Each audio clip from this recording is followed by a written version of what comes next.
Whew. Um, Good evening, or good morning, 12:15 a.m. Regardless, thank you for enjoying it with Six Pack, Scotty Six Pack, the only darn podcast where I have decided to record from Playa del Carmen. If you are watching this live, you may be doing so on YouTube, youtube.com/at Scotty Six Pack, or by following me on Twitter at Kedrick Stumbris. You can also follow the podcast at Scotty Six Pack for the latest updates in Wisconsin sports. Tonight was a bad night for the Wisconsin Badgers, and that is perhaps an understatement. Perhaps an understatement that the Wisconsin Badgers did not have a very good night tonight, defeating Western Michigan, but it took a bit of luck in the fourth quarter. I think probably would have won regardless of the luck. But we need to talk about this just a little bit. Um, in my very bad background because I don't have better options right now.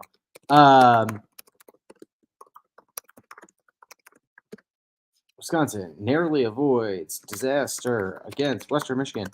Um, Look, I have been trying to tell people all week. I'll be clearly, if you are a regular viewer of this show, you have seen that throughout this kind of extended season preview week, I have been giving my very significant concerns about the defensive line in particular.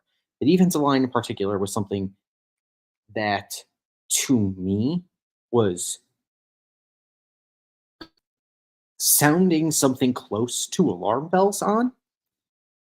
And coming out of this game, look, this was not only very close because of the defensive line, but it certainly played a significant role, um, particularly in the first half.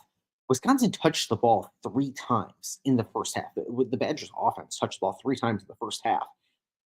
In large part, that's because the defensive line allowed Western Michigan to control the game up front, allowed Western Michigan to control the game in the trenches, control the pace of play against the Big Ten Wisconsin Badgers football program.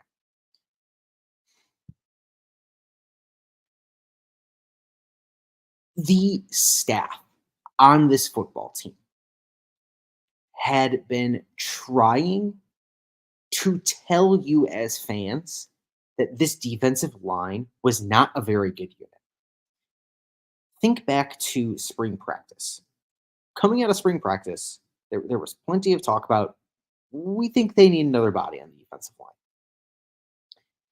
After the window for players to enter the transfer portal around the spring window, during spring practices, following spring practices, wherever, Wisconsin struck out on defensive line recruit after defensive line recruit after defensive line recruit over and over and over again until finally they managed to get a commitment from Stephen F. Austin, transfer Brandon Lane from the FCS ranks. The second, the second FCS transfer on the defensive line. That's not a great signal for how this staff felt about this defensive line. That is not to say that the staff necessarily thought this defensive line could potentially get pushed around week one again against Western Michigan. I understand that is not necessarily what they thought. However, brushing away concerns about the defensive line, which I think some people tried to do, go look at my mentions. um, was a mistake. And after this game, it looks like even more of a mistake. Um, that game was not pretty. Was not pretty against Western Michigan. There's a chance that it looks, I mean, a little bit ugly against South Dakota. Even I don't think that will be the case. Again, I still think that that's going to be worse. Ryan Eilers mentioning I am sad after watching that game. Gonna hit a couple of y'all's comments while we're doing this. Yeah, reason to be sad. Although Ryan, apparently we're supposed to do a charity fight now. Now that I have um, some bona fides as a ball knower after my pregame analysis. Um, Tyler Streamer mentioning great follower, great viewer by the way. Love Tyler Streamer. Both lines looked bad tonight. Our running backs were getting hit in the backfield. Yeah. The offensive line wasn't fantastic either. And that was certainly a position I had some questions about after the front five to begin with, after the top five, the first unit to begin with. And wasn't totally convinced that the first five was phenomenal anyway. Um, it's yeah, the offensive line. I don't know. I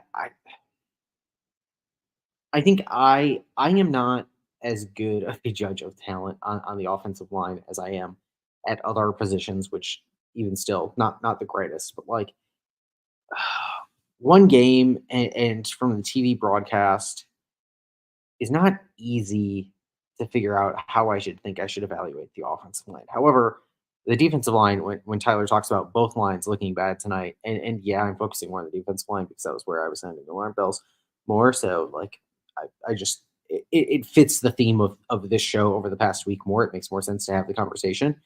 Um, there was just no pressure. Now, not only was the defense not really able to stop the run. Jalen Buckley for Western Michigan rushed for four yards per carry tonight. Four yards per carry, and like still though, Western Michigan only managed to produce 14 points. So there is some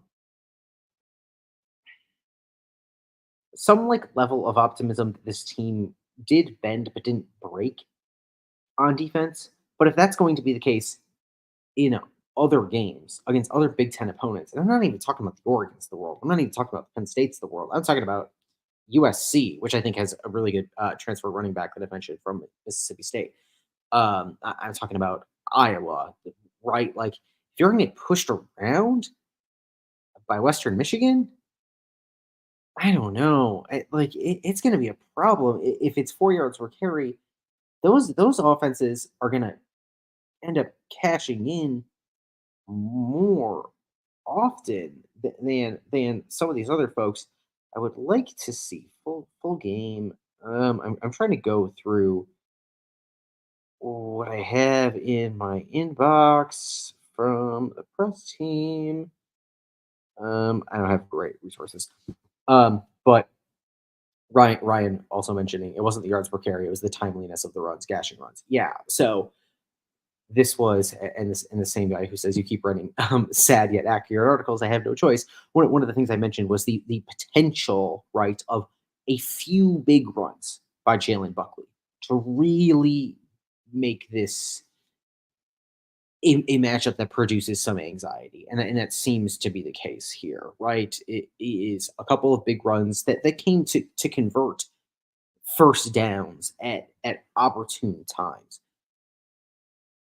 Granted, at the very end, Aaron Witt of all people steps up and stops Jalen Buckley from converting a 4th and 1. So eventually, maybe just the look. I don't. Again. I don't think this Wisconsin roster is particularly talented, but still more talented than Western Michigan.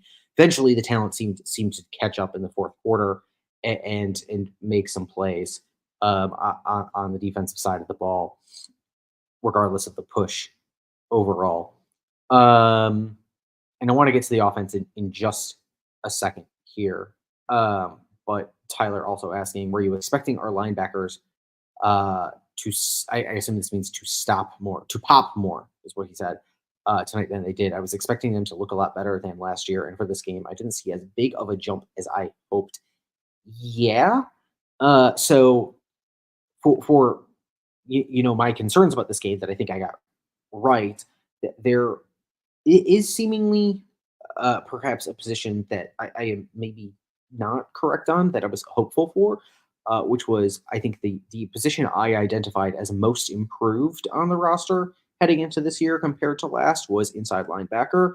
Um, I mentioned that I was excited to see what John Pius might do for this team, for example, and I don't think they managed much tonight. Um, you had the first half where the defense comes out in a two-man front and isn't really able to do anything. They come out in a three-man front in the second half, and it looks somewhat better. But for everything that I think is really valuable about Mike Tressel as a defensive coordinator, in his ability to not be ideologically set in stone regardless of his personnel, right? I think one of the big advantages of him, and he's been this way since when he had his gig at Michigan State, right? I did a piece on this for Badger Notes like a year and a half ago. Is Mike Tressel has been willing to adapt his scheme, adapt his personnel according to the actual positional advantages and disadvantages he has on the field. What tonight showed me was that I don't know that this team necessarily understood what its positional advantages or disadvantages would, or maybe doesn't understand exactly how to cover it up. Football defense is mostly a weak link system. Um, and so if you have one weak spot, offenses, particularly in college, right, where it's a lot easier to just pick on one guy over and over, um, you either really need as a defensive coordinator to really try to cover up that one spot, or you just kind of got to live with it. And in this case, I don't think that the defensive staff really knows very well how to cover up its deficiencies right now, because I think there are maybe more deficiencies than they knew about. Again, this is one data point. Maybe we're wrong, but yeah, I expected more from the linebackers. I expected more from, I mean, even Daryl Peterson, who I don't think looked great tonight. Um,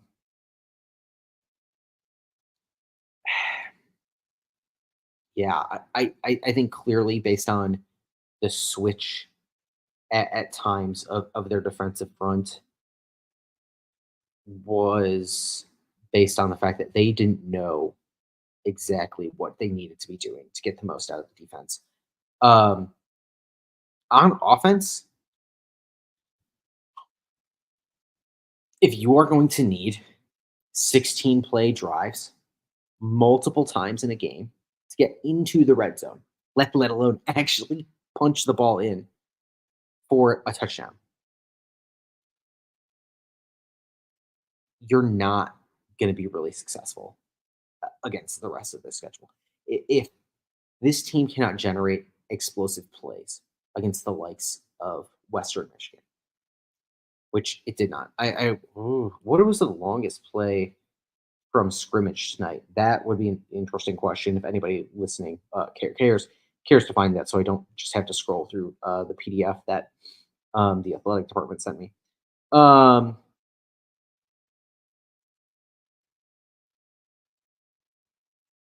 if you're not able to generate explosive plays against Western Michigan, you're not going to win. Like rough but winnable games against teams like Iowa. You're going to have a hard time against teams like Nebraska. You might have a hard time against teams like Minnesota. Granted, Minnesota looked awful, awful the night prior to the Badgers game against North Carolina. But regardless, um, 16 play drives to get into the red zone and not even cash in on all of them. Oh my gosh! Granted, there is some like dink and dunk factor that was fun to watch at times, like as a little bit of like a football sicko nut job of seeing. Like, yeah, Tyler Van Dyke wasn't phenomenal, but seeing the offense, whether it's Tyler Van Dyke finding folks in short yardage situations, if it's Ches Malusi or Tui Walker, grinding out for a few yards. Granted, they really had to grind out for a few yards and didn't get a ton of help from their offensive line to do it. That there's something, ugh, God, like disgustingly enjoyable about that,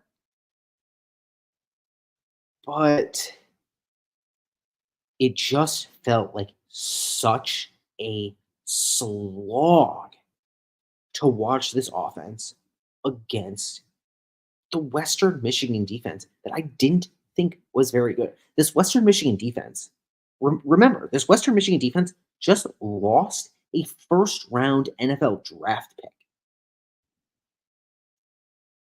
The Western Michigan Broncos are down a first round NFL draft pick, and this Badgers offense barely barely put 28 points up on it. Uh, Tyler Struber, oh my God, this is a worse number than I thought it was. Longest play, Tyler Van Dyke to Will Pauling for 17 yards.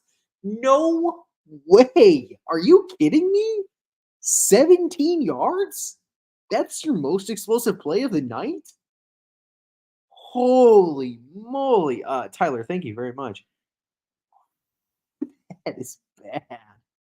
Oh my God. You're kidding. This is not fun.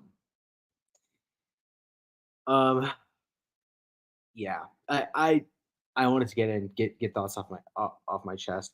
Um, Tyler also asked, "Is Tressel a jack of all trades, master of none? Is it better to have someone like Leonard who does one scheme really well, or have adaptability of Tressel?" I don't know. I'm not entirely sure.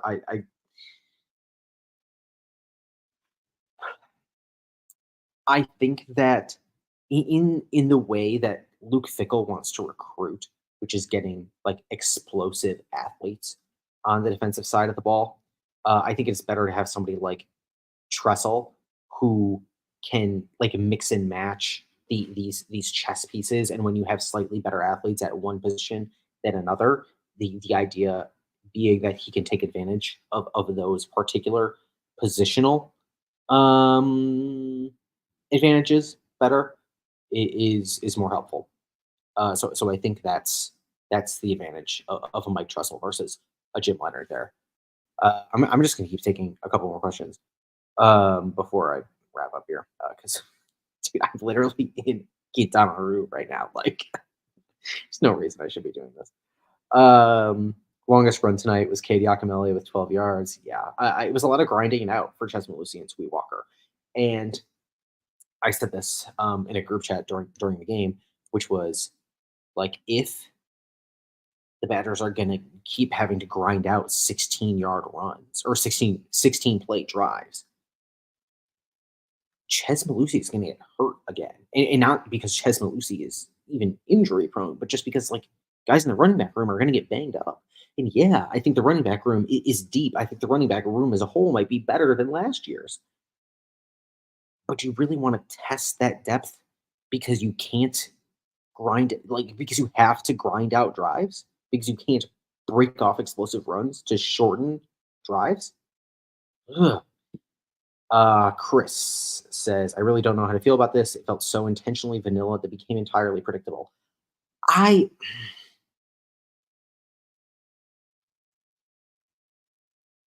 If it is the case that it's so intentionally vanilla, I still think that's an indictment on your football team. Um, I think it's an indictment on the now what seems to be a 2-year run of failure by this staff to appropriately and accurately evaluate the quality of its roster. This staff should not come into a game against anybody at this point and expect to be able to get that opponent to roll over. There's no reason you saw nothing in year one of the Luke Fickle era to indicate that this team can simply dispose of any opponent in the country. We have seen nothing under the staff to indicate that. And so if this staff wants to come in with a vanilla game plan, and I would need to go back and rewatch this game. And frankly, I don't think we're going to get the chance to before South Dakota. And maybe that's a good thing. Maybe this is a burning tape game. I'm not sure. I'm not going to get a chance to because I'm not even getting back to the to the United States till late on Monday. But if this team really thinks that it can get away with a vanilla game plan against anybody in the country, you have misunderstood what the quality of your roster is. You haven't understood it, and you need to start figuring out how to not start slow in games like these, and get and just dispose of opponents that you should be. It was like the Nebraska game last year, right? Like similar tiers of teams in the Big Ten at this point in time. But that Wisconsin team, I think, was still pretty firmly better than than Nebraska was last year, and required what felt like a miraculous comeback to finish it off, like a grinded out gross game, and had a gross game against Buffalo in Week 1 a year ago. Like it started slow and couldn't get its act together against Washington State. Ugh. JM, I had tickets to the UW versus USC game. I just sold them. Save myself and my family the embarrassment. This team is pathetic. Holy. Fair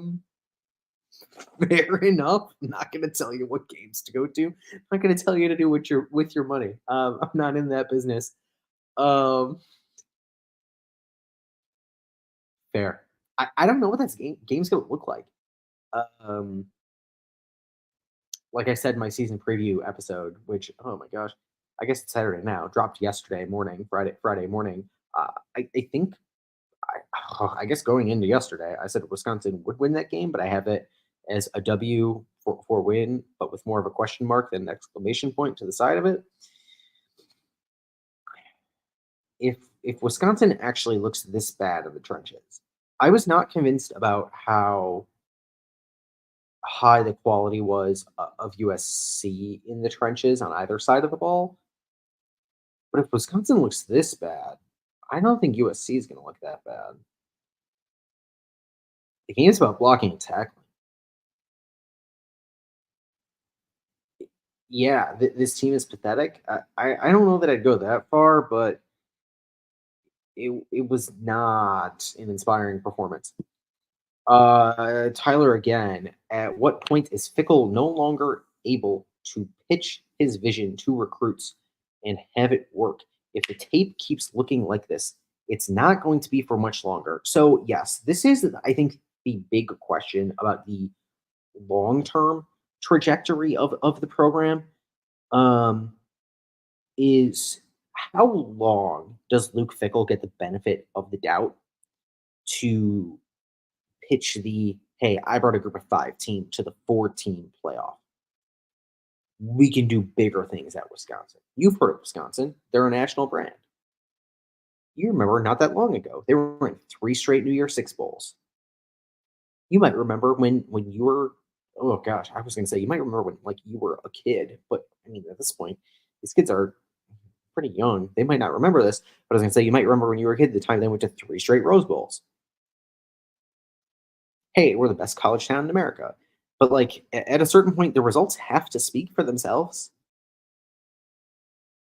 I don't know. Recruiting is weird. Um, every kid kind of wants something different.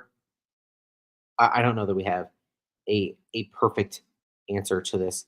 Locked on Badgers, Ryan. He had a great live show tonight as well.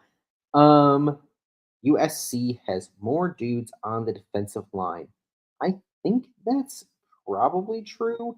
I think where I'm interested to see them too is on the opposite side of the ball, in the trenches, and seeing their what the run game's like, because I'm not convinced that like Miller Moss is going to be anything spectacular at starting quarterback for them because he had one really great game.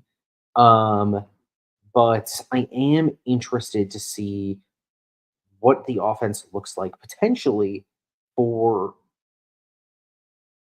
for Lincoln Riley, who doesn't have like a Heisman contender at quarterback for the first time in forever. But if they have a running back who can carry the ball really well, um, and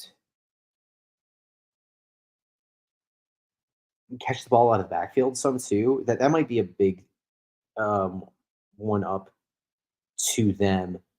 So that'll be exciting. And they also have, I mean, they're coming in and replacing a good chunk of production from like Marshawn Lloyd, who's now in the Green Bay Packers, and Austin Jones.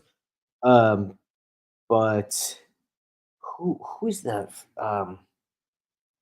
what is the name of the Mississippi State transfer running back that is there? I cannot remember right now. I talked about him on yesterday's show, but I'll remember it anyway. Um, Ryan also locked in Badgers says recruiting's a funny thing. Good recruiters can recruit. They just alter the pitch. Playing time becomes the pitch instead of natties. Yeah, I mean that's the thing I was saying before, right? Of every kid kind of wants something different. That's where it's at these days. Yeah, I don't know. Oh, Jacoavius Marks, that is kid out of Mississippi State. Um, yeah, this was a rough game. I don't know. I don't think this is a burden to tape game. I really don't. I think there's stuff to learn here. Um, I don't think you can burn the special teams tape. I really don't think you can burn the special teams tape in particular, and that's not even a thing we've talked about. You had a for as much as was actually like for as much as you can say, oh, Wisconsin got unlucky on special teams. Maybe they would have won by more if Western Michigan hadn't pulled off this fake field goal. First of all, it's not unlucky to be the victim of a successful fake field goal. Um, that means you messed up. Like schematically, someone messed up, and I again, I'm on vacation. I am in Mexico. I haven't gotten the chance to go back and look at where the actual schematic mess up was on that fake field goal. But like most times, that's exploiting some schematic weakness on your team. And yeah, there isn't a year of tape right now to actually exploit something very specifically on a fake field goal attempt on this team. But most of the time, if a team's converting a fake field goal like that, it's because your unit has messed up. Also, the punt that got bobbled and gave you free possession in the red zone. Also, you, as the Wisconsin Badgers, picked up a fumble on your own kick return. For as like fun as Tresh Kakahuna looks on punt returns, and that's great, and a boon to your special teams too. You can't have anybody going out there and potentially giving away a possession on a kick return. That's the worst thing you can do. Yeah, like not fun any phase of the ball. Tyler, again, if you could pick one thing for them to improve on from this week to next week, what would it be? I think it would be what I had asked for coming into this game on offense was that I thought that Wisconsin could win this game by simply leaning on its run game. And obviously, it was a little bit more difficult than I thought it would be for them to just win by leaning on the running game. But that's kind of how they won. And what I wanted to see this week was this team be proficient enough on offense. I don't think this happened anyway, but for them to be proficient enough on offense that they could challenge themselves to do some things that were a little bit hard, like actually establish what the passing game looked like a little bit. And I think they did do that a little bit later in the game, right? It seemed like Will Pauling settled into his routes a little bit more cleanly. For example, Bryson Green looked better as the game went on, but probably was the best receiver in this game writ large. But I would like to see this team against some of the lesser competition actually showcase some ability to put the ball through the air. The pun I said to somebody else earlier today was like, I would like to see this offense showcase that it can get uh, itself off the ground, right? Metaphorically and literally, metaphorically off the ground to a higher tier, right? But by passing the ball off the ground out of the running game. So literally also. Um, it didn't really happen in this game. I would like to see that happen next game. I think the defense is just going to be challenged to figure out what its best personnel groupings are going to be, what its best personnel like alignments by the actual players themselves on the field, the names, as well as um yeah, as well as the alignments. Is it going to be a two-man front? Is it going to be a three-man front? Like whatever. I don't know that I don't know that the number on the front matters as much at this point as the names on the field. But I think the defense is going to just like have to take some time to figure that out because I don't coming out of this game, I'm not convinced that this staff knows very well what that is. And I don't think that off of this one data point, we know very well what that best 11 on the field is either. Um, but so if it's one thing that I have to pick, because I don't think the defensive thing is going to be fixed next week. I don't. It's going to be rough. Still, I don't. I can't imagine it's going to be as rough as this week against South Dakota. But like, it'll be a challenge. The Alabama game is going to suck.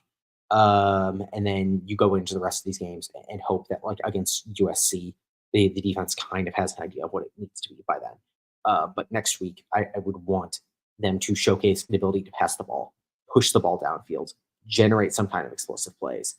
Because otherwise, this is just going to be bad. It's going to be bad. It's going to be really, really, really, really, really rough. Yeah, not going to be fun. Anyway, I'm going to go to bed because it's too late to do this. I want to thank y'all for tuning in live. This is great. Thank you for tuning into the Scotty Six Pack podcast. Wherever you listen to podcasts, you can find us on YouTube, Spotify, youtube.com/at Scotty Six Pack, Spotify, the Scotty Six Pack, wherever you listen to podcasts. Never too late, Ryan. It is too late when I am on vacation. I've been up partaking in vacation activities all day.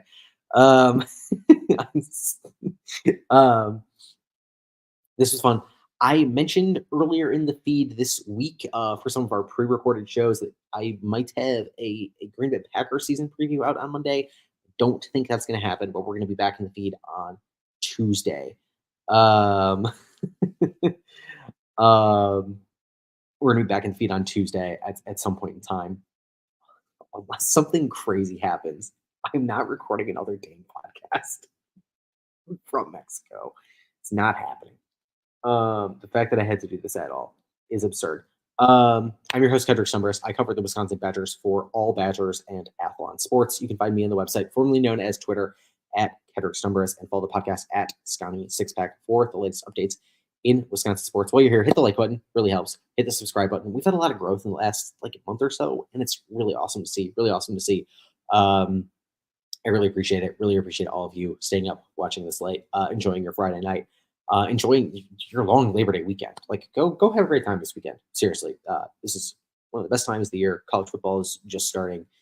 We're gonna have college hockey, college basketball very soon. Enjoy a good weekend with your family before things get really nuts. Uh, Always good to see all of you. Always good to talk with all of you. And until we talk to you again on Tuesday, I'm Wisconsin.